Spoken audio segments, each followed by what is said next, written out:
Imagine waking up in Japan one morning. Your bed begins to shake, the windows rattle, a glass on the table moves. For a few seconds, you don't know what's happening.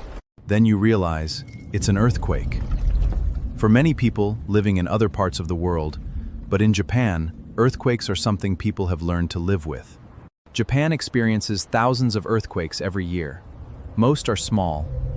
Some are, but occasionally, the earth beneath Japan releases an enormous amount of energy. So why does this happen? Why does Japan experience so many earthquakes? To understand Japan's earthquakes, we have to travel deep beneath the surface of the earth. At first glance, the earth appears completely solid. We walk on it, we build cities on it, we grow crops on it. But the outer layer of the earth is called the crust. Together with the uppermost part of the mantle, it forms something called the lithosphere. And this enormous outer shell is not one single piece. It is broken into gigantic pieces called tectonic plates. Think of these plates like enormous pieces of a gigantic puzzle. But unlike puzzle pieces sitting still on a table, these pieces are constantly moving, very slowly, usually only a few centimeters every year. That may sound insignificant, but remember, these plates are enormous. They can be hundreds or thousands of kilometers across. So even a movement of just a centimeters per year create tremendous forces over decades, centuries, and thousands of years. And Japan happens to be sitting in one of the most complicated areas where these enormous plates interact. Look at a map of Japan. You will notice something interesting. Japan is located along the edge of the Pacific Ocean. And beneath and around this region are several major tectonic plates. Among them are the Pacific Plate and the Philippine Sea Plate, along with plates and microplates associated with the Japanese islands. These plates are constantly moving, but they don't all move in the same direction. Some move toward Japan, some move beneath other plates, and some slide past one another. This creates enormous geological stress. Imagine pushing two heavy objects against each other. At first, they may not move. You keep pushing. More pressure builds. Eventually, one suddenly slips. That sudden movement is similar to what happens during an earthquake. The Earth's crust stores energy as tectonic forces build. When rocks can no longer withstand the stress, they suddenly break or move along a fault. The stored energy is released. And that energy travels through the Earth as seismic waves. We feel those waves as an earthquake. Now we come to one of the most important reasons Japan experiences powerful earthquakes. Subduction happens when one tectonic plate moves beneath another plate and sinks into the Earth's interior. Around Japan, oceanic plates are being forced beneath neighboring plates. Imagine placing one thick piece of cardboard underneath another. Now imagine pushing them together. One piece begins sliding underneath the other. That's roughly what happens with tectonic plates. But the real Earth is far more powerful. The plates don't always slide smoothly. Sometimes they become locked together. The plates continue trying to move, but the locked area prevents them from moving freely. So stress builds, and builds, and builds. Then suddenly, the locked area slips. Massive amounts of energy are released. When this happens under the ocean, something even more dangerous can occur. A tsunami.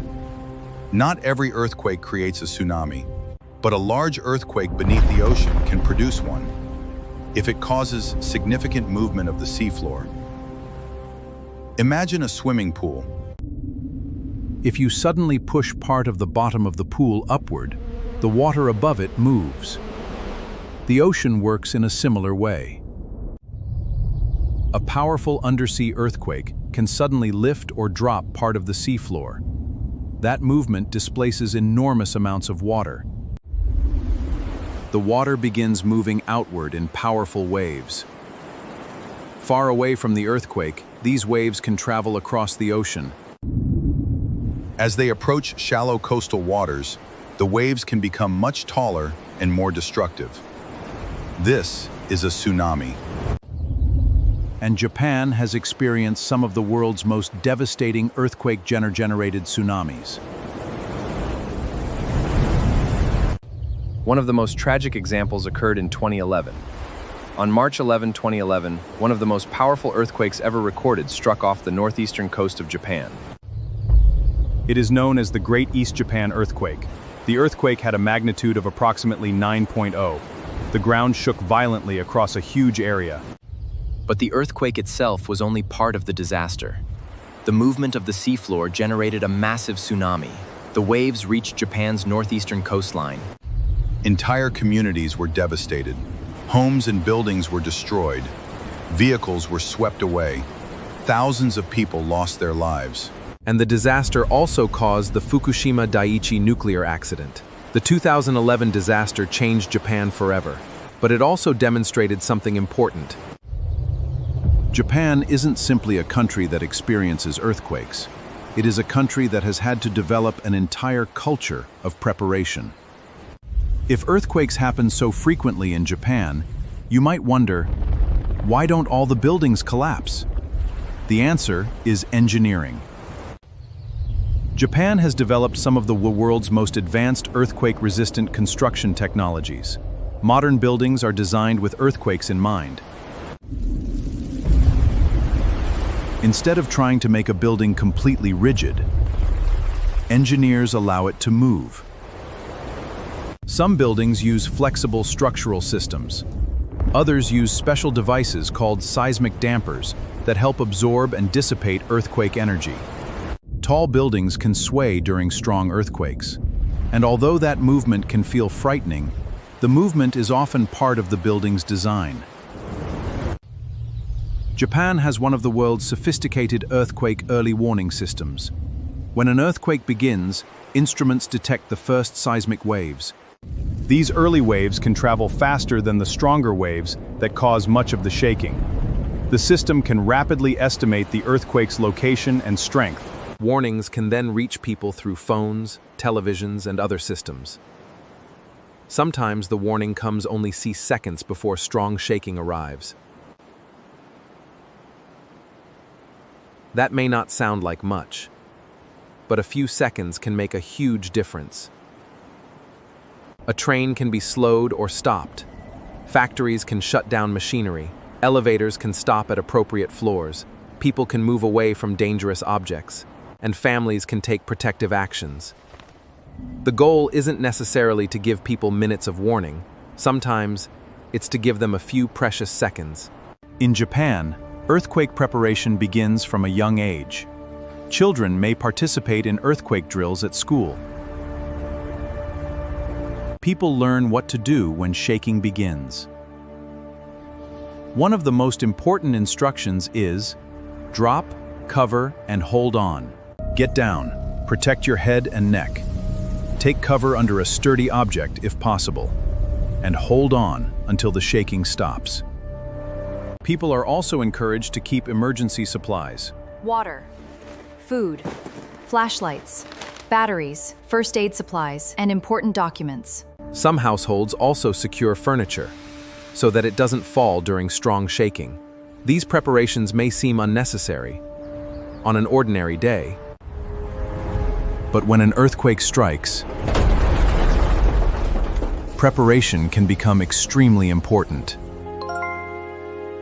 And here's something fascinating.